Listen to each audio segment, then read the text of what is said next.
Baik, selanjutnya kita akan sama-sama mendengarkan arahan Wakil Ketua Majelis Syuro Partai Keadilan Sejahtera dengan tema Sikap Kebangsaan PKS. Kepada yang terhormat Bapak Dr. Haji Muhammad Hidayat Nur Wahid, MA, kami persilahkan.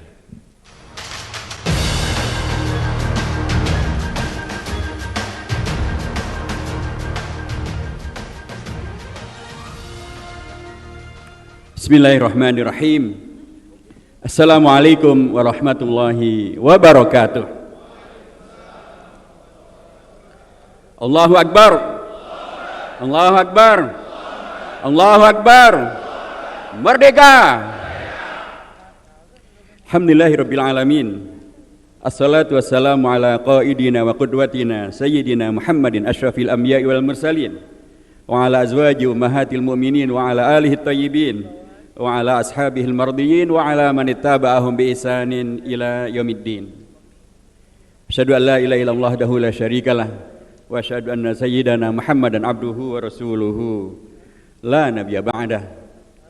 Faqala Allah azza wa jalla fi kitabil aziz, a'udzu billahi minasyaitonir rajim.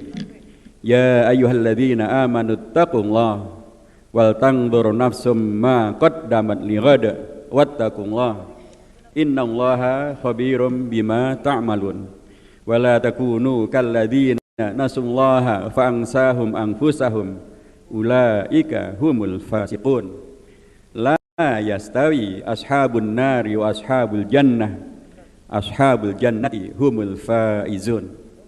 Wa qala Rasulullah sallallahu alaihi wasallam, al mu'minul qawiyyu khairun wa ahabbu ilallahi minal mu'minid dha'if wa fi kullin khairun.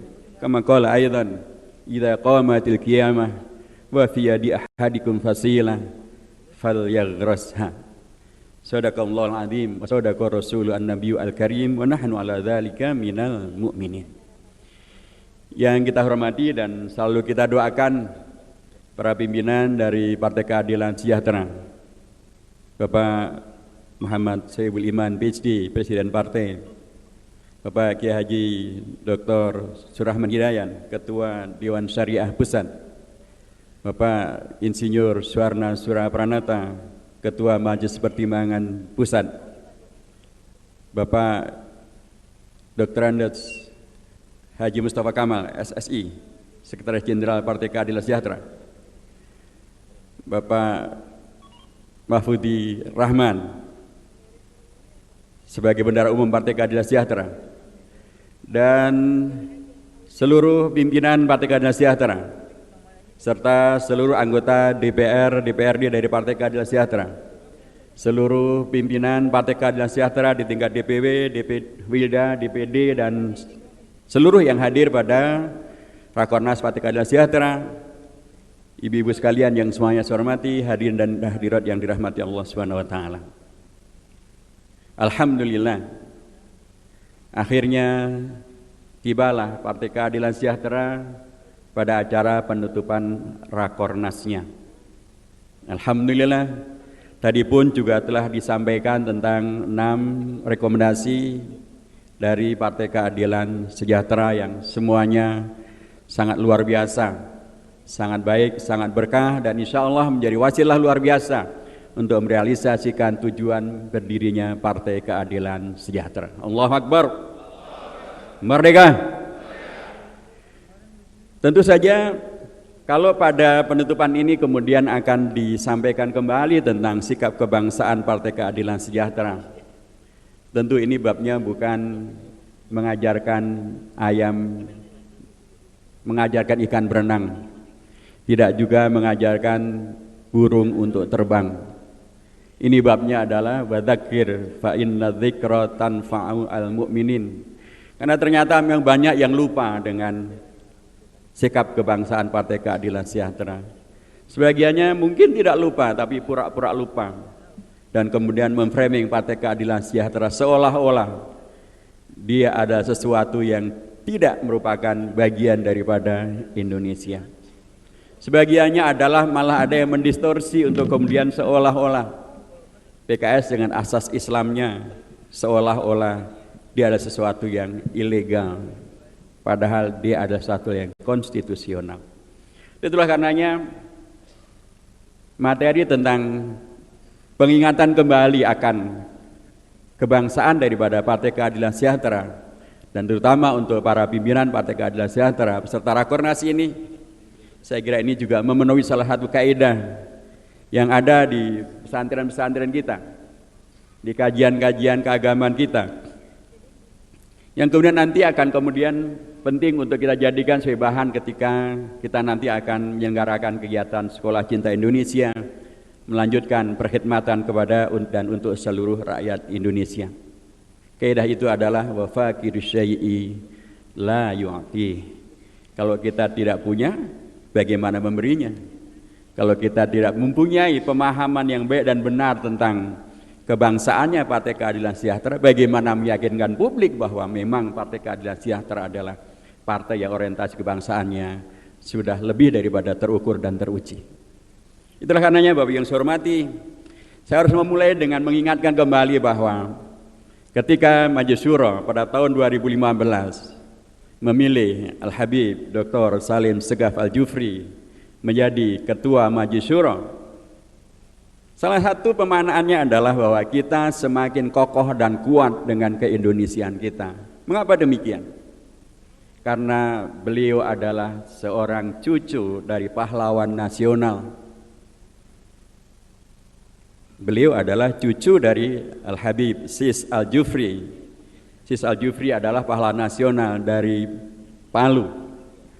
Kepahlawanannya mengapa diakui? Karena beliaulah yang bukan hanya kemudian menyebarkan pendidikan di daerah Indonesia Timur, tapi beliau jugalah begitu mendengarkan berita tentang Indonesia merdeka yang disampaikan melalui jaringan para habaib, melalui Habib Abdurrahman Pitang. Pada waktu itu Bung Karno setelah mengumumkan proklamasi kemerdekaan Indonesia jam 10 pagi, harinya hari Jumat, beliau kemudian naik sepeda ke rumahnya Habib Kuitang untuk menyampaikan bahwa Habib, tadi jam 10 hari Jumat tanggal 9 Ramadan tahun 1364 Hijriah bertepatan dengan 17 Agustus tahun 1945, Habib, alhamdulillah Indonesia sudah menyatakan merdeka. Dan langsung Al-Habib Ali bin Abdurrahman Kuitang, beliau langsung melalui jaringan para habaibnya, jaringan para muridnya, menyebarkan tentang berita atau tentang proklamasi kemerdekaan ini untuk kemudian disebarluaskan ke seluruh Indonesia. Sampailah waktu itu tentu belum ada, jangankan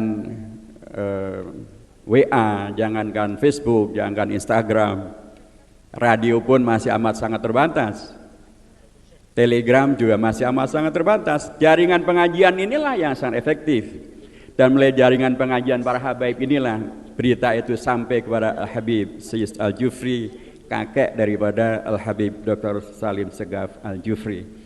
Dan seketika itu juga beliau mengubah satu syair yang panjang yang selalu dibacakan di DPP Partai Keadilan Sejahtera ketika memperingati proklamasi kemerdekaan Indonesia, yang intinya beliau dari Palu menyambut kemerdekaan Indonesia, mendukung Bung Karno sebagai pemimpin Indonesia, mendoakan agar beliau sukses memimpin Indonesia, dan mengajak warga Indonesia untuk mendukung kemerdekaan Indonesia. Tidak banyak partai politik yang dipimpin oleh cucu dari pahlawan nasional, dan apalagi hanya Partai Keadilan Sejahtera lah yang ketua Majelis Syuronya adalah Habib.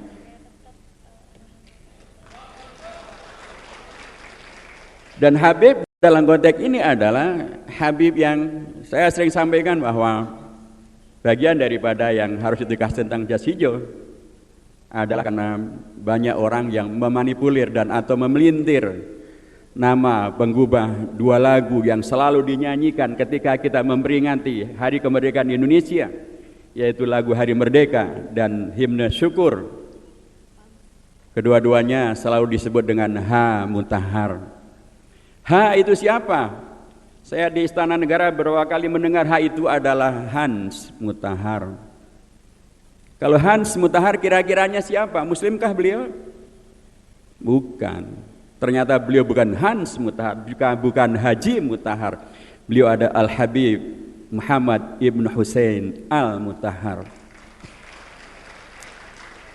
Beliaulah yang mengubah dua lagu ini agar kemudian umat Islam, bangsa Indonesia terutama umat Islam menerima, sebagaimana Al-Habib Sis Al-Jufri mengubah syair. Di kalangan orang-orang Arab, di kalangan para murid daripada para habaib, syair itu adalah satu yang amat sangat dicintai. Dan di kalangan warga bangsa Indonesia, lagu, nyanyian, himne ada hal yang membuat kita semakin mendalam cinta kita, ingatan kita tentang sesuatu yang dinyanyikan itu. Dan Al-Habib Muhammad Ibn Husain Al-Mutahar mengubah lagu Hari Merdeka dan lagu syukur pada tahun 45 dan tahun 46 ketika Indonesia baru dimerdekakan. Bapak Ibu sekalian, masih hafal lagu Hari Merdeka? Kita nyanyikan. Ini mohon maaf, ini kalau guyonannya orang Madura agak meleset dikit. 16 Agustus tahun 45 gitu. Orang Madura. Salah Pak, benar. 16 Agustus tahun 45. Salah, benar. 16 Agustus tahun 45. Besoknya hari kemerdekaan. Orang Madura begitu. Orang Madura nanti katanya akan paling banyak masuk surga karena menggembirakan banyak orang gitu kan.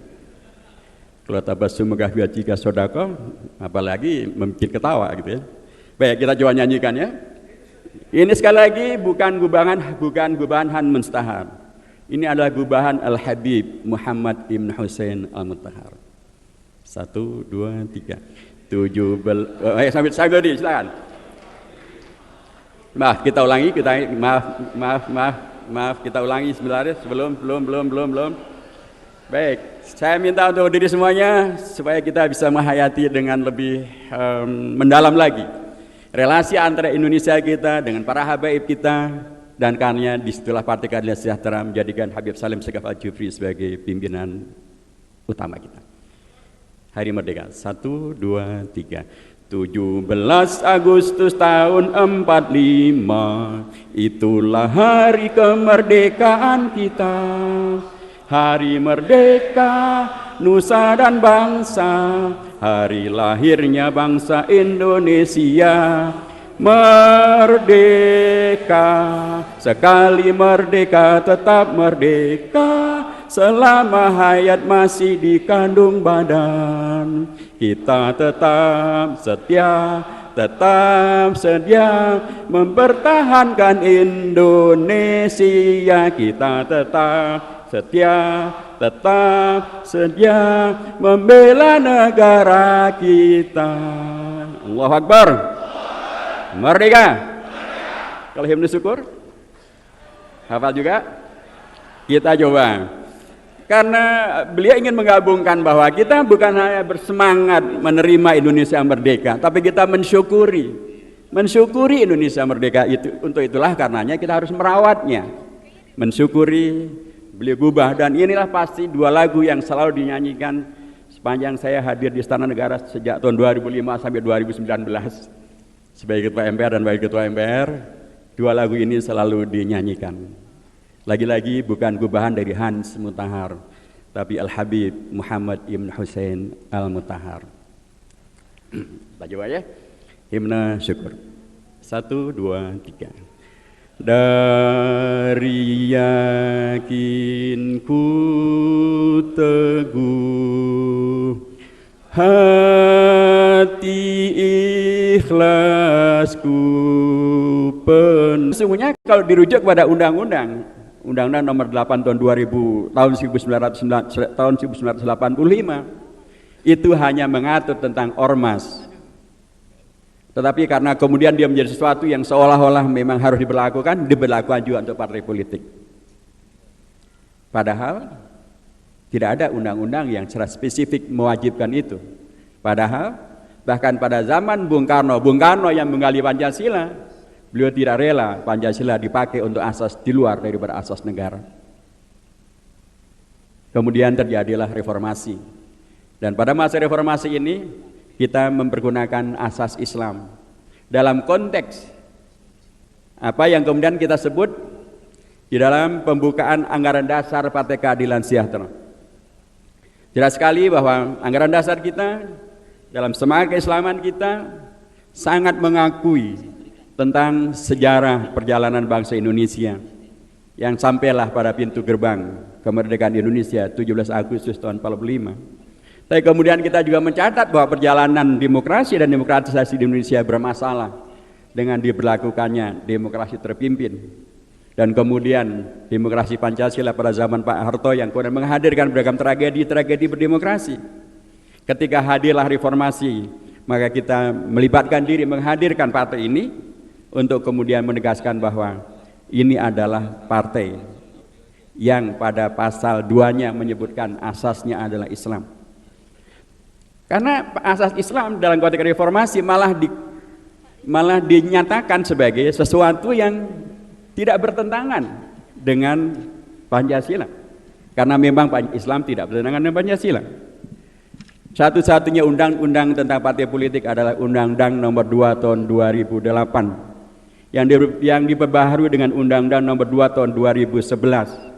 Yang kedua-duanya tidak pernah menganulir dan tidak pernah menyatakan partai Islam, asas Islam yang digunakan oleh PKS adalah bertentangan dengan undang-undang dan karenanya harus kemudian dibubarkan.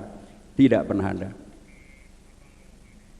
Jadi karenanya dengan semangat ini maka antara keislaman kita dengan komitmen kita untuk membersamai bangsa Indonesia melalui organisasi partai politik adalah sesuatu yang dalam konteks hukum di Indonesia adalah sesuatu yang legal.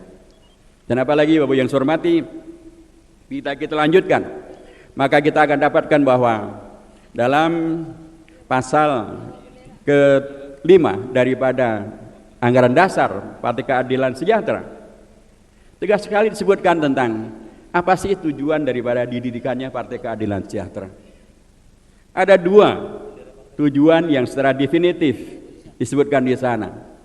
Pertama adalah terwujudnya cita-cita nasional bangsa Indonesia sebagaimana tercantum di dalam pembukaan Undang-Undang Dasar Negara Republik Indonesia tahun 1945. Yang kedua adalah terwujudnya masyarakat madani yang adil dan sejahtera yang diridhoi oleh Allah Subhanahu wa taala di dalam negara kesatuan Republik Indonesia.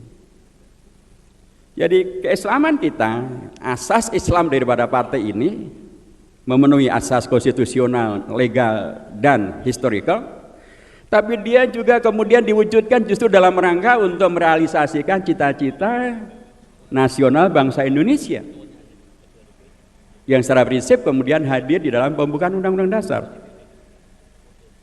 Jadi menyatulah antara keislaman dengan cita-cita bangsa Indonesia. Dan kemudian bahkan untuk mewujudkan atau terwujudnya masyarakat madani di negara yang adil dan sejahtera diridhai oleh Allah di negara kesatuan Republik Indonesia. Ini lagi-lagi menyambungkan bahwa kehadiran Partai Keadilan Sejahtera menyambungkan gerak dan cita-cita besar yang dilakukan oleh para pahlawan-pahlawan bangsa yang kemudian menghadirkan Indonesia merdeka dan termasuk menghadirkan penyelamatan terhadap NKRI. Karena Bapak yang saya hormati, kalau melihat kepada foto-foto dari tokoh-tokoh yang ditampilkan di sini, serasa ada yang kurang. Paling tidak ada 2 nama yang belum tersebut di sini, padahal dia amat sangat penting. Pertama tentu adalah Haji Umar Said Cokro Aminoto. Bilaulah seluruh cikal bakal hadirnya Bung Karno dan kemudian pergerakan politik di Indonesia, politik Islam di Indonesia melawan penjajah Belanda sampai beliau disebut sebagai Ratu Adil, itu mulainya adalah dari Haji Umar Said Cokro Aminoto. Jadi nanti rakornas berikutnya yang nomor 1 adalah Haji Umar Said Cokro Aminoto. Ya. Host, lagi kadang-kadang hostnya juga orang nggak ngerti host itu apa Pak Ustaz? Host Cokro Aminoto, host apa host itu nama kayak Hans tadi? Jarang Pak yang mengerti host itu ada singkatan dari Haji Umar Said Cokro Aminoto. Apalagi kalau generasi baru yang nggak ngerti ejaan lama. Haji Omar Said, padahal kan Oemar itu, jadi Umar sebenarnya. Host, jadi harus pertama harusnya adalah Haji Umar Said Cokro Aminoto, karena beliaulah beliaulah guru dari seluruh tokoh-tokoh pergerakan politik yang kurang menghadirkan politik kemerdekaan Indonesia. Bung Karno berguru kepada Umar Said Cokro Aminoto, Agus Salim berguru kepada Umar Said Cokro Aminoto, Semaun berguru kepada Umar Said Cokro Aminoto. Begitu, Ustaz. Umar Said Cokro Aminoto mutlak harus ada. Yang kedua, yang amat sangat penting juga adalah Muhammad Natsir. Karena beliaulah yang mengembalikan NKRI. Sekarang orang cerita tentang NKRI harga mati, NKRI harga mati, NKRI harga mati. Kalau kita tanya dari mana Anda tahu NKRI harga mati? Karena Anda dalam waktu bersamaan kemudian menuduh umat Islam seolah-olah umat Islam ini adalah membahayakan NKRI. Padahal fakta sejarahnya adalah Indonesia ini tadinya oleh Belanda tidak diakui sebagai NKRI. Melalui konferensi Meja Bunda dan konferensi Linggarjati sebelumnya, yang diakui oleh Belanda bukanlah NKRI, tetapi Republik Indonesia Serikat. Melalui konferensi Meja Bundar pada tanggal 27 Desember tahun 49. Pada tanggal 3 April tahun 50 bangkitlah, tampillah seorang tokoh yang tadinya diajak masuk ke kabinet RIS. Diminta untuk masuk ke dalam kabinet, masuk ke koalisi. Tentu tidak perlu analogkan dengan yang sekarang gitu ya. Ini dua tahun yang berbeda dan dua peristiwa yang berbeda. Untuk menjadi salah satu daripada menteri. Tetapi beliau menolak. Beliau lebih memilih berjuang melalui parlemen. Dan jadilah beliau sebagai ketua fraksi Partai Masyumi di DPR RIS. Dan pada tanggal 3 April tahun 50, beliau setelah berkomunikasi dengan kelompok-kelompok politik yang ada di parlemen RIS, dan perhatikan bahwa dengan dideklarasikannya Parlemen RIS ini, cita-cita Indonesia Merdeka menjauh. Cita-cita Indonesia Merdeka itu tidak untuk menjadi kerajaan, tidak untuk menjadi negara federal, tidak untuk menjadi RIS. Cita-cita Indonesia Merdeka adalah menjadi negara kesatuan Republik Indonesia, dan itu dikukuhkan setelah diproklamasikan kemerdekaan Indonesia pada tanggal 17 Agustus. Dikukuhkanlah NKRI pada tanggal 18 Agustus tahun 45 pada bab 1 pasal 1 ayat 1 daripada Undang-Undang Dasar. Ya, inilah risiko mantan Presiden PKS menjadi mantan Ketua MPR. Undang-Undang Dasar juga harus kita kuasai. Saya mengatakan cita-cita Indonesia Merdeka adalah tidak untuk menjadi RIS sebagaimana dipaksakan oleh Belanda melalui konferensi Meja Bundarnya. Muhammad Natsir berdiri ketika Indonesia sudah menjadi RIS. Ketika Undang-Undang Dasar pun sudah berubah menjadi Undang-Undang Dasar RIS, beliau tampil sebagai ketua fraksi Partai Masyumi, dan Masyumi adalah partai Islam satu-satunya pada waktu itu yang kemudian menegaskan menolak pemberlakuan RIS dan menuntut kembali kepada sikap negara, kepada bentuk negara kesatuan Republik Indonesia, dan itu diterima oleh Bung Karno, diterima oleh Bung Hatta. Dan pada tanggal 17 Agustus tahun 50 diproklamasikanlah proklamasi yang kedua. Kata Bung Hatta, ini adalah proklamasi yang kedua. Proklamasi menjadi NKRI. Jadi kalau ada yang menuduh NKRI, ada yang menegaskan NKRI harga mati, tapi kemudian menuduh umat Islam, partai Islam seolah-olah memecah belah NKRI, maka dia adalah mu'alaf NKRI. Bapak yang saya hormati, NKRI menjadi bentuk negara yang pilihan yang kemudian dikembalikan oleh seorang tokoh dari partai Islam. Dan ketika reformasi bergulir, terjadilah perubahan yang amat sangat banyak terhadap Undang-Undang Dasar. Ada dua hal yang disepakati tidak diubah: pembukaan Undang-Undang Dasar dan bentuk negara kesatuan Republik Indonesia. Tentang NKRI tidak bisa dirubah. Itu dipatrikan di pasal 37 ayat 5 daripada Undang-Undang Dasar. Apa yang saya katakan? Ketika MPR menyelenggarakan perubahan Undang-Undang Dasar dan memastikan NKRI tidak bisa dirubah, siapakah ketua MPR? Beliau adalah Profesor Dr. Amin Rais. Siapakah Profesor Dr. Amin Rais? Beliau waktu itu adalah ketua Partai PAN, tapi sekaligus beliau juga adalah di DPR, MPR, beliau adalah representasi daripada fraksi reformasi. Apa itu fraksi reformasi? Itulah gabungan antara PAN dan Partai Keadilan yang waktu itu dipimpin oleh Akhunal Karim Al-Fadil Dr. Insinyur Nur Mahmudi Ismail. Jadi kelompok umat Islam ini termasuk Partai Keadilan, embrio daripada Partai Keadilan Sejahtera adalah melanjutkan cita-cita besar, menjaga cita-cita Indonesia merdeka menjadi NKRI. Dulu Muhammad Nasir mengembalikan NKRI, dan kemudian berikutnya Amin Rais dan PAN dan Partai Keadilan, PKS, kemudian memastikan bahwa NKRI tidak bisa dilakukan perubahan. Itulah bentuk berikut daripada prinsip kebangsaan dari Partai Keadilan Sejahtera ini. Dia menjaga dan memastikan cita-cita Indonesia merdeka berlanjut, berkelanjutan, dan bahkan dipastikan tidak bisa dilakukan perubahan. Sehingga dengan demikian maka posisi PK dan posisi PKS adalah dia bersama dengan NKRI. Karena inilah memang ijtihad politik yang sudah dilakukan oleh para ulama-ulama kita. Dahulu para ulama menyebutnya, kalau dari kalangan NU menyebutnya, Indonesia ini adalah Darussalam. Ini adalah Darul Mitsaq.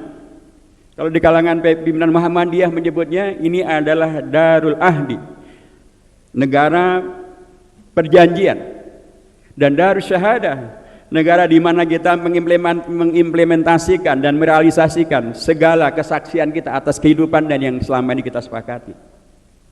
Dan bila demikian maka tidak aneh bila PKS ketika kemudian menjadikan dirinya sebagai partai politik sekali dan berasaskan Islam, sesungguhnya dia melanjutkan semangat besar ini. Karena kita sangat memahami bahwa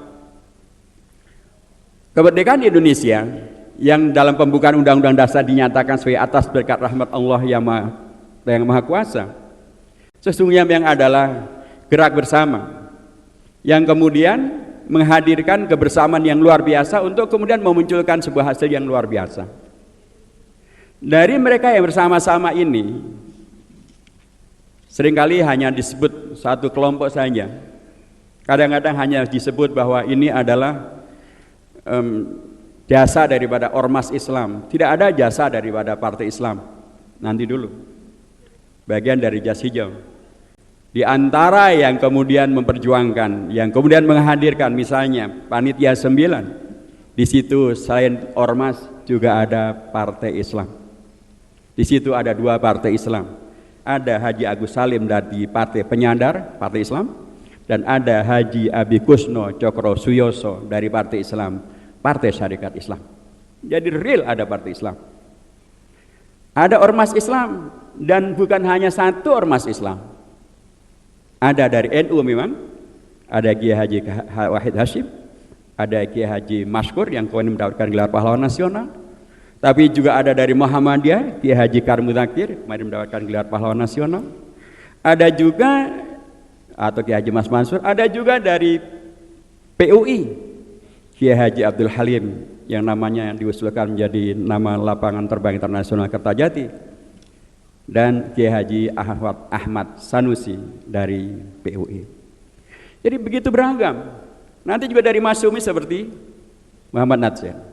Saya mengatakan bahwa keragaman-keragaman inilah yang kemudian sesungguhnya dalam konteks PKS, inilah yang ada di dalam Partai Keadilan dan Partai Keadilan Sejahtera.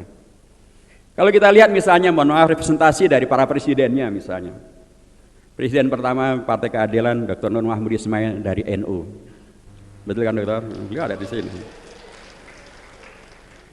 Kemudian setelah itu Insinyur Untung Wahono. Pak Untung ini ormasnya ormas Islam lah gitu ya. PI beliau dari PI. Kemudian setelah itu baru Pak Hidayat Nur Wahid. Ibu saya Aisyah, kakek saya Muhammadiyah, bapak saya Muhammadiyah tapi tahlilan karena bapaknya NU. Jadi saya begitulah, oke lah saya Muhammadiyah gitu, karena saya kemudian nanti pernah menjadi pimpinan PP Muhammadiyah juga. Setelah saya kemudian Ustadz Tifatul Sembiring. Ustadz Tifatul Sembiring ini ormasnya Khairul Ummah KU. Dari Pak Untung, saya, kemudian Pak Muzamil. Dari Pak Muzamil ormasnya adalah ormas Golkar ya? Marah dari Golkar beliau. Setelah itu Pak Muzamil ke saya, Dari saya kemudian ke Pak Tifatul yang tadi Khair Ummah. Setelah Pak Tifatul ke Ustaz Lutfi Hasan Ishak yang adalah dari Persis. Setelah Ustaz Lutfi Hasan Ishak kepada Ustaz Anis Mata yang Muhammadiyah. Ustaz Anis Mata kemudian Ustaz Sayyid Iman yang Persis. Ya. Oh, Persis yang kunut kata beliau. Oh, jadi beliaunya Persis, kakeknya NU, jadi Persis tapi kunutan gitu ya. Ya beliau juga di Paramadina karena beliau pernah menjadi rektor di Paramadina. Jadi kalau dilihat dari latar pimpinan PKS ini saja, sudah terlihatlah bagaimana dulu latar keberagaman dari panitia 9, dari kelompok umat yang juga beragam-ragam. Di PKS inilah sesungguhnya memang kemudian kemajemukan umat itu dihadirkan untuk menjadi faktor yang signifikan untuk membangun bangsa Indonesia. Bisa saja kalau PKS mau kemudian pilihannya sudah pokoknya kita harus satu warna saja, tidak boleh yang lain-lain. Ternyata bahkan nanti pada pemilihan gubernur tahun 2007 kita menghadirkan warna yang lain dari Partai Keadilan Sejahtera. Bapak Wakapolri waktu itu Pak Adang Darojatun menjadi calon gubernur Partai Keadilan Sejahtera dan alhamdulillah beliau jatuh cinta kepada PKS dan sampai hari ini bersama dengan PKS. Gambaran betapa sekali lagi Partai Keadilan Sejahtera tentang kebangsaannya demikian luar biasa kita hadirkan di seluruh lini keormasannya, kemudian pun melebur dalam satu partai ini kita menerima semuanya dan kemudian hadirlah Partai Keadilan Sejahtera seperti harinya terus berkiprah. Memang tentu saja Partai Keadilan dengan segala capaiannya pastilah dia mengalami beragam tantangan-tantangannya. Tapi tantangan-tantangan ini tidak membuat Partai Keadilan karena orientasi kebangsaannya yang kuat itu tidak kemudian lekas patah semangat. Karena kita tahu bahwa kita ini dihadirkan untuk bangsa ini, untuk negara yang sangat besar ini. Bukan hanya besar karena jumlah penduduknya yang sangat besar dalam konteks Islam. Indonesia adalah negara Islam terbesar atau negara umat Islam terbesar yang terbesar jumlah penduduknya. Tapi terbesar juga jumlah pesantrennya, terbesar juga jumlah masjidnya. Sehingga Pak JK seringkali membanggakan di depan Raja Saudi Arabia, Raja Salman. Yang mulia, kalau Anda adalah Khadimul Haramain, pelayan 2 masjid, saya pelayan lebih daripada 100.000 masjid. Kan beliau Ketua Dewan Masjid Indonesia. Indonesia memang adalah negara dengan jumlah masjid terbesar sedunia, negara dengan jumlah pesantren terbanyak sedunia, negara dengan jumlah termasuk juga perbankan syariah yang melesat tercepat sedunia. Tapi saya ingin mengatakan karenanya PKS tidak pernah kemudian menjadi putus asa dan kemudian menjadi putus semangat dan kemudian tidak melanjutkan kiprahnya hanya karena ada halangan, hambatan, rintangan, fitnah, termasuk ketika kita tidak lolos electoral threshold pada tahun 1999. Segera semangat pengabdian kita berbangsa ini kemudian segera kita wujudkan melalui hadirnya Partai Keadilan Sejahtera. Ada 2 makna besar yang bisa disampaikan di sini. Pertama, kalau dia adalah PKS, maka PK yang S ini maka dia adalah Partai Keadilan yang sejuk. Kan ada S-nya. Jadi tidak gaduh, tidak menghadirkan hal-hal yang kemudian membuat panas dan memanaskan, tapi sejuk dia. Santun juga gitu ya.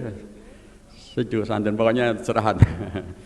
Tapi terutama juga dia adalah ketika menegaskan tentang sejahtera, sesungguhnya dia ingin semakin fokus untuk kemudian merealisasikan cita-cita Indonesia merdeka. Karena kalau antum Bapak Ibu sekalian baca tentang pembukaan Undang-Undang Dasar, maka 5 sila daripada Pancasila itu, pada sila kelimanya tidak disebut langsung keadilan sosial untuk seluruh rakyat Indonesia. Tidak begitu. Ada ungkapan pembukanya dan itu hanya satu-satunya tampil untuk sila yang kelima ini.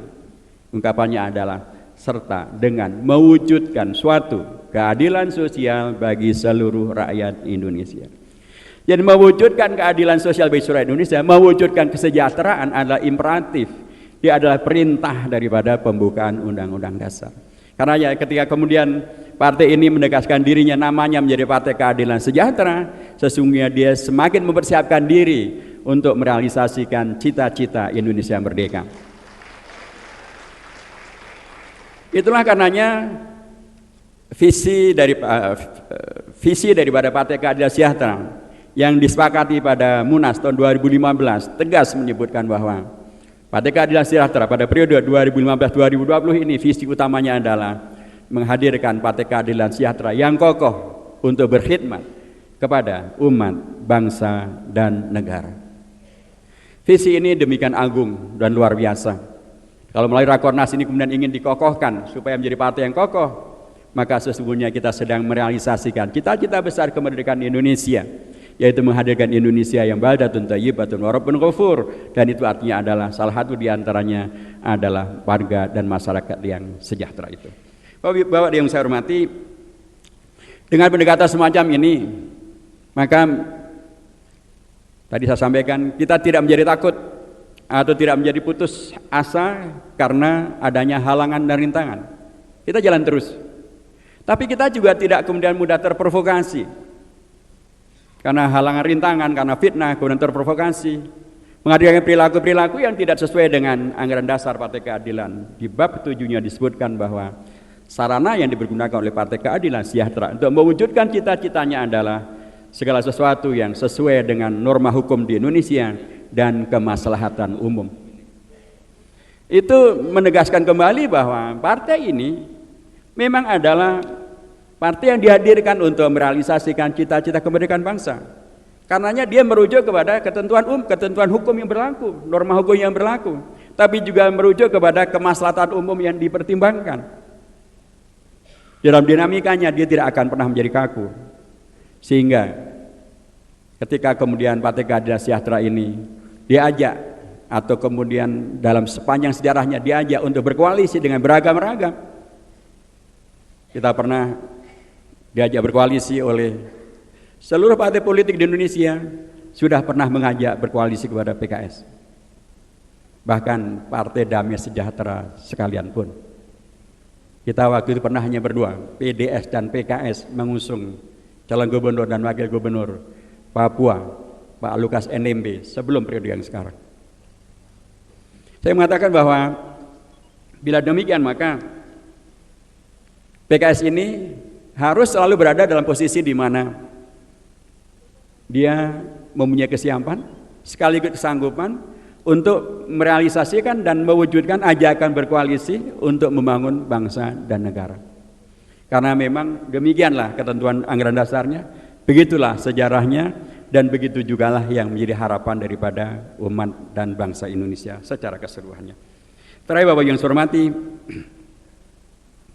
dalam konteks tidak terprovokasi, ketika kemudian banyak orang menceritakan atau menyebut tentang radikalisme, terorisme, kita tegas menyebutkan bahwa kita menolak segala bentuk terorisme, kita menolak segala bentuk radikalisme. Karenanya kita menuntut agar negara betul-betul mewaspadai dan hadir menyelesaikan masalah yang paling mendasar daripada radikalisme dan terorisme. Di antaranya tentu adalah masalah keadilan hukum dan masalah kesejahteraan sosial. Tetapi dalam konteks kebangsaan kita juga ingatkan bahwa yang menjadi masalah di Indonesia sebagiannya adalah segala sesuatu yang bahkan sudah menjadi ketentuan undang-undang dasar dan ketentuan undang-undang. Di antaranya adalah separatisme dan komunisme. Kita selalu ingatkan dalam cinta kita kepada bangsa Indonesia, dalam semangat kebangsaan kita, jangan kemudian keasikan dengan satu isu, tapi itu kemudian ternyata adalah sesuatu yang membuat separatisme semakin menguat karena tidak lagi diawasi. Padahal separatisme jelas bertentangan dengan Pancasila, bertentangan dengan prinsip NKRI. Jangan pula kemudian keasikan dengan satu isu, kemudian membiarkan terjadinya yang disebut dengan komunisme. Padahal jelas komunisme adalah ajaran yang dilarang oleh undang-undang, dilarang oleh TAP MPR, dan bertentangan dengan Pancasila. Inilah yang selalu kemudian penting untuk kita perankan. Menyelamatkan bangsa dan negara, cinta dengan Indonesia, menghadapi segala macam tantangan Indonesia, dan kita tidak menjadi lelah hanya karena kita pernah mempunyai dalam tanda kutip tidak lolos electoral threshold saja. Oh yang saya hormati, karenanya ketika kemudian dalam seluruh dinamikanya Partai Keadilan Sejahtera mendapatkan amanat dari rakyat, pernah hanya mendapatkan amanat di tingkat nasional 7 kursi, setelah itu naik menjadi 45 kursi, setelah itu naik menjadi 97 kursi, setelah itu turun sedikit menjadi 40 kursi, kemudian naik lagi menjadi 50 kursi. Semuanya sesungguhnya adalah fakta bahwa bangsa Indonesia, partai politik di Indonesia, undang-undang di Indonesia menerima Partai Keadilan Sejahtera untuk berkiprah memberikan yang terbaik bagi Indonesia. Karena memang faktanya tidak banyak partai yang bisa eksis di Indonesia, bahkan juga di dunia Islam. Dalam konteks Indonesia, kita dengan mudah melihat bagaimana partai yang membasiskan kepada hanya sekedar keberanian. Kita tahu bagaimana beraninya seorang Profesor Dr. Sri Bintang Pamungkas. Bahkan pada zaman Pak Harto sekalipun dia berani demo sendirian di Jerman menentang Pak Harto pada masa paling powerfulnya Pak Harto. Seorang profesor kemudian mendirikan partai politik Budi namanya tahun 99. Ketika PKS mendapat 7 kursi, beliau 1 kursi pun tidak dapat. Ada lagi anak muda yang begitu luar biasa dengan PRD-nya, dengan idealisme yang dia milikinya, menggerakkan yang dia gerakkan. Tampillah seorang pemuda Budiman Sujatmiko dengan PRD-nya, tapi juga nyatanya tidak mendapatkan kepercayaan dari rakyat. 1 kursi pun dia tidak dapat. Kaum ibu ingin membuktikan bahwa kaum perempuan betul-betul mempunyai powernya, powerful dia. Bahkan secara statistik jumlahnya bisa lebih banyak daripada kaum laki-laki. La Rose mendirikan partai namanya Partai Perempuan Indonesia. Tahun 99 ikut pemilu, lagi-lagi 1 kursi pun tidak dia dapatkan. Dari kalangan umat Islam, dengan mudah kita menyebut seorang profesor yang menjadi rujukan dalam seluruh kajian tentang sejarah keislaman di Indonesia, Profesor Dr. Deliar Nur. Beliau membuat partai namanya Partai Umat Islam. Lagi-lagi ketokohan beliau yang sangat luar biasa. Tidak kemudian menganggap beliau mendapatkan 1 kursi pun di DPR RI. Ada lagi tokoh yang membawa nama besar daripada Partai Masyumi, tokoh yang sangat bersih, bahkan mantan ketua PB HMI Pak Abdullahi Hamahwa membuat partai namanya Partai Masyumi Baru. Lagi-lagi 1 kursi pun beliau tidak dapatkan.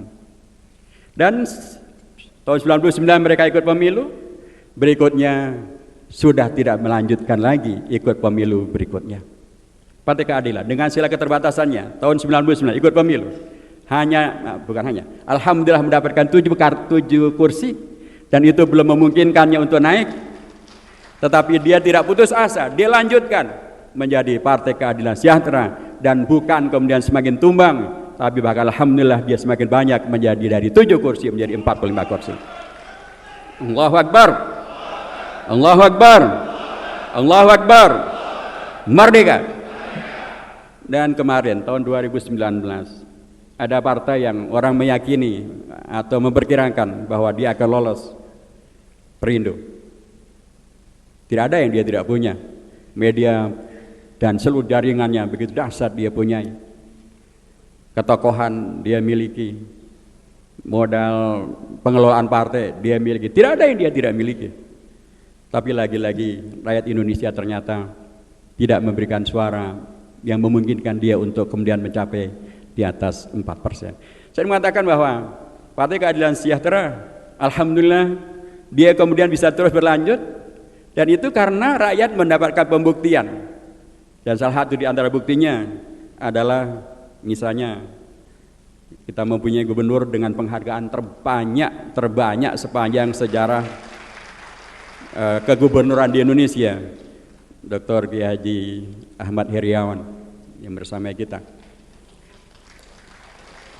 Itu salah satu contoh tentang bagaimana kemudian Partai Keadilan Sejahtera dan para kadernya di DPR, di DPRD, di kementerian, di eksekutif dalam konteks pimpinan kepala daerah, mereka semuanya memberikan pembuktian bahwa Partai Keadilan Sejahtera yang orientasi dasarnya adalah untuk Indonesia, untuk kesejahteraan Indonesia, untuk merealisasikan cita-cita Indonesia merdeka, untuk menjauhkan Indonesia dari beragam hal yang telah menyusahkan Indonesia seperti separatisme, komunisme, terorisme, dan lain sebagainya. Terakhir sekali, Bapak yang saya hormati, menjelang pemilu tahun 2009, saya ketua MPR pada waktu itu, saya diundang oleh Lee Kuan Yew ke Singapura, dan kami hanya bertiga. Saya didampingi oleh Pak Kemal Stambul. Beliau bertanya begini, Pak Hidayat, kira-kira menurut Anda, bagaimanakah masa depan ASEAN kalau PKS menang pemilu di Indonesia? Lee Kuan Yew bertanya kepada mantan Presiden PKS, Ketua MPR waktu itu, bagaimana masa depan ASEAN kalau PKS menang pemilu di Indonesia? Bisa kita bayangkan apa yang kira-kira berada di balik pemikiran ini. Di satu pihak ada keyakinan bahwa PKS bisa tumbuh besar menjadi partai yang menangkan pemilu di Indonesia. Tapi ada kekhawatiran yang bukan hanya pada skala nasional, bahkan pada skala ASEAN. Apa jawaban saya waktu itu? Saya menyatakan, yang mulia, terima kasih untuk perhatian yang mulia kepada Indonesia, kepada PKS. Tetapi yang mulia, pertanyaan yang mulia tadi salah. Karena yang mulia masih memperkirakan kalau PKS menang pemilu di Indonesia. Lah, PKS sudah menang kok di Indonesia. Di Jakarta waktu itu kita pemenang pemilu. Saya tanya pada beliau, yang mulia, apakah Anda mendapatkan di Jakarta satu pun peraturan perundangan di Jakarta yang merealisasikan apa yang Anda takutkan? Akan menjadi eksklusif, akan menjadi intoleran, akan menjadi ekstremis, akan menjadi anti asing, akan menjadi kemudian menghancurkan Indonesia? Tidak satu pun yang mulia. Semua yang berlaku di Jakarta ketika Jakarta dimenangkan oleh PKS, di DPRD-nya tidak ada satupun peraturan perundangan yang mengkhawatirkan seperti yang Anda bayangkan. Semuanya berlaku sebagaimana apa yang menjadi ketentuan dalam konteks Indonesia. Tahu yang mulia, mungkin Anda kira itu karena Jakarta, sehingga kemudian ditampilkanlah yang serba baik, dicitra-citrakan. Di Jakarta ada yang pencitraannya masuk gorong-gorong juga gitu ya. Ini pencitraannya PKS menampilkan produk perundangan yang baik. Yang mulia, Anda boleh datang ke Indonesia Timur, ke Halmahera Barat. Di sana yang mulia, ada kader PKS yang menjadi kepala daerah. Halmahera Selatan, Ustadz Muhammad Kasubang. Yang mulia itu Halmahera Selatan di ujung timur Indonesia sana. Nggak ada wartawan ke sana yang mulia. Jadi kalau PKS mau melakukan hidden agendanya bisa dilakukan di sana yang mulia. Silahkan datang, kirim wartawan yang mulia. Anda akan dapatkan bahwa tidak ada satupun peraturan perundangan, peraturan daerah, peraturan bupati yang merealisasikan apa yang Anda takutkan. Semuanya berlaku sesuai dengan aturan yang berlaku dan menghadirkan kebaikan untuk warga di Halmahera Selatan. Tapi Pak Hidayat, itu kan skala lokal. Oke yang mulia, di skala nasional. Anda tahu, Partai Keadilan Sejahtera mempunyai beberapa menteri. Ada Menteri Pertanian, ada Menteri Pemuda dan Olahraga, ada Menteri Sosial, Menteri Perumahan Rakyat begitu ya, Menteri Perumahan Rakyat. Pak Yusuf Asyari yang kemarin dipanggil Allah SWT. Semoga Allah mengaruniakan husnul khatimah dan al-jannah. Yang mulia, adakah satu pun peraturan menteri yang merealisasikan apa yang Anda takutkan? Justru para menteri itu merealisasikan apa yang kemudian memang menjadi harapan warga bangsa Indonesia. Menteri Pemuda Olahraga misalnya yang mulia, tidak pernah itu mengirimkan atlet syaratnya berjilbab. Nggak ada. Mengirimkan atlet syaratnya agamanya Islam. Nggak ada. Semuanya dilakukan sesuai dengan prinsip profesionalitas, asas aturan dan hukum yang berlaku, dan semua dilakukan sesuai dengan aturan yang disepakati dalam konteks negara. Dan di depan Anda yang mulia, ada saya. Saya Ketua MPR yang mulia. Dan Ketua MPR itu terkait dengan Undang-Undang Dasar. Pertanyaan saya, pernahkah Anda mendengar dari Ketua MPR yang mantan Presiden PKS suatu pernyataan yang kemudian bertentangan dengan Undang-Undang Dasar dan kemudian menghadirkan kegaduhan dan menghadirkan ketidakamanan pada tingkat nasional, apalagi pada tingkat regional? Dan setelah semua dialog itu, kemudian jawaban Lee Kuan Yew, Pak Hidayat, terima kasih. Saya sudah paham tentang Partai Keadilan Sejahtera dan silahkan lanjutkan kiprah Anda di Indonesia. Jadi Bapak yang saya hormati, saya menegaskan kembali bahwa memang tentang Partai Keadilan Sejahtera yang mempunyai idealisme yang bagus itu dengan rujukan pada ADRT-nya dan apalagi rujukan tentang keislamannya yang pasti itu sudah amat sangat paham semuanya, tetaplah memerlukan terus-menerus pengkomunikasian, terus-menerus memperjuangkan untuk pembuktian yang tidak pernah berhenti. Karena memang pada hakikatnya kebenaran itu tidak mungkin hanya sekali dikatakan dan selesai. Bahkan apalagi kemenangan tidak mungkin akan diberikan ketika kita hanya diam saja. Pastilah itu harus diperjuangkan. Dan ketika ada salah paham pastilah harus diterangkan. Disitulah juga sesungguhnya makna partai ini juga adalah partai dakwah. Dia menjelaskan, dia menerangkan, dia mengajak, dia tidak memaksa, tapi dia memberikan solusi terhadap beragam permasalahan yang ada.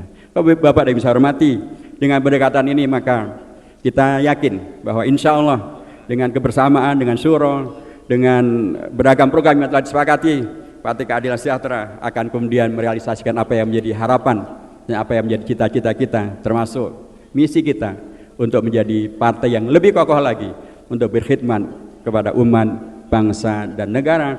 Dan itu artinya lebih kokoh lagi berkhidmat karena Rasulullah pernah menyampaikan Sayyidul Qawmi Khadimuhum, yang berkhidmat itulah yang memimpin. Ada berkhidmat lebih bisa efektif kalau dia memimpin. Artinya PKS siap-siap untuk bisa memimpin dalam beragam skalanya di tingkat daerah, provinsi, di tingkat nasional, untuk kemudian bisa betul-betul mewujudkan perkhidmatan untuk membuktikan bahwa Partai Keadilan Sejahtera yang adalah untuk Indonesia, untuk bangsa Indonesia, untuk adil sejahteranya Indonesia. Dan itulah cita-cita kita semuanya, itulah kebangsaannya Partai Keadilan Sejahtera. Allahu Akbar, Allahu Akbar, Allahu Akbar, merdeka. Assalamualaikum warahmatullahi wabarakatuh.